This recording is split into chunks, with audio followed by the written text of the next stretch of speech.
Hi there! I'm really excited to share with you this step-by-step tutorial on how to create the perfect gallery wall. When done right, a gallery wall can really look beautiful and elevate a space. However, it can be a little bit tricky if you've never done it before. So I'm just going to show you how to do it step by step and any tips that I have that might make your life a little bit easier.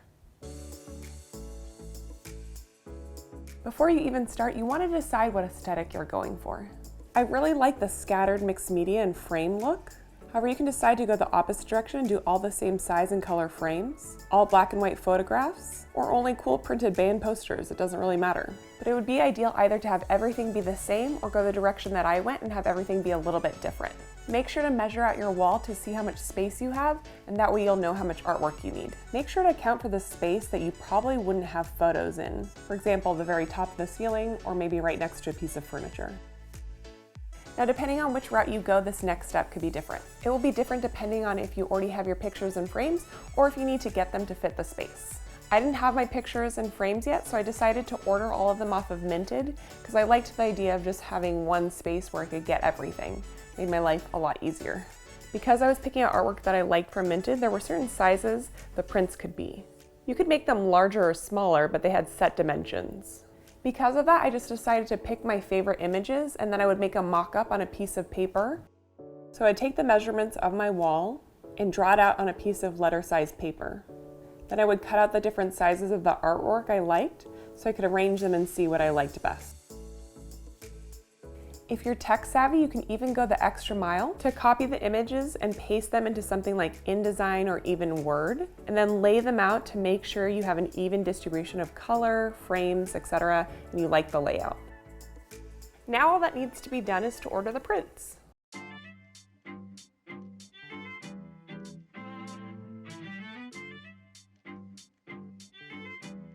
I feel like getting to open all these boxes to see what's inside is going to be almost as good as seeing them on the wall.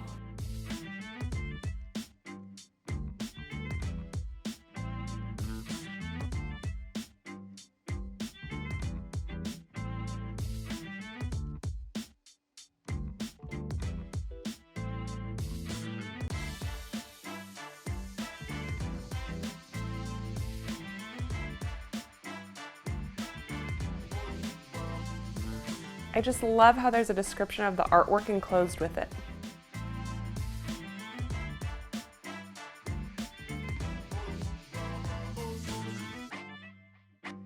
You want to be aware of how much darkness or lightness your image has and break up ones that are too similar, so that one area of your gallery wall isn't too heavy. I chose to have a mix of photography, drawings, and paintings. Black and white in color, some with borders and some borderless. I also had brass, wood, and black frames. If you already have your frames and artwork, this step will be a little bit easier. If you already have your prints and frames or have your frames and want to fill in the artwork after, you can definitely do that too. If this is the case, lay your frames on the ground and move them around until you're happy with the layout. Again, make sure your pieces will fit in the measured space of your wall. Next, you're going to want to lay out some butcher paper or some wrapping paper, whatever you have on hand. Add your frames to that paper and trace each one with a pencil.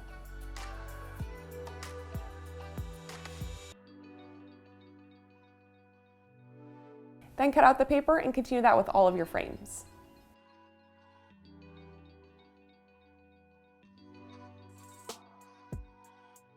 Don't forget to label each one as you go so that you know which cutout represents which piece of artwork.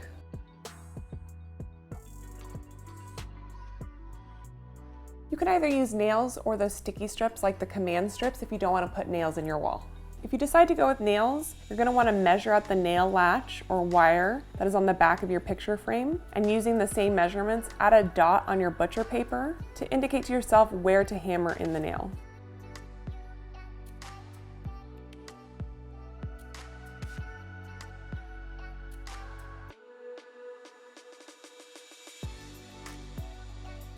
If you're using sticky strips, you still want to do the step of cutting out your butcher paper. Start by taping up one of the butcher paper cutouts of one of the prints you plan on having, either at the very end or the very center. I'm also using a level to make sure my paper is straight. Now you have to decide how close you want your frames to be to each other. The standard is anywhere from 2 to 4 inches. 4 inches felt too big to me and 2 inches felt too close, so I ended up picking 3, but it's really up to you. Then with a ruler, measure the amount of inches you chose to have them separated. And using a pencil, make light marks on your wall to know where to tape up the next piece of butcher paper. Continue until all the butcher paper is up, and then you can erase all the pencil marks.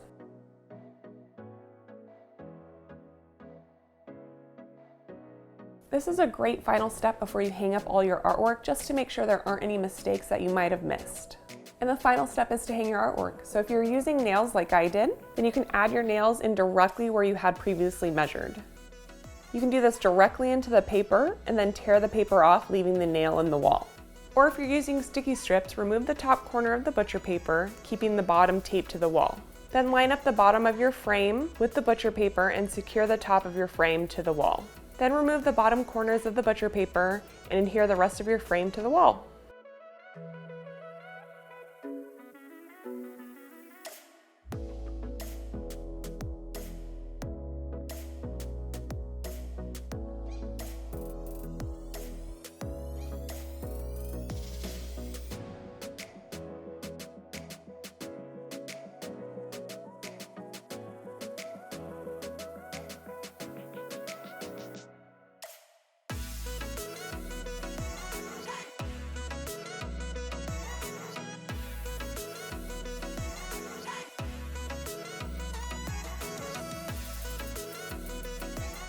And that's it. Thanks for sticking with me through this entire video.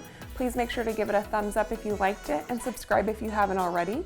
Also, I'll link all of the artwork that I picked on Minted if you want to go and check it out. And if you want to see more from me, make sure you're following me on Instagram, Pinterest, Facebook, and Twitter.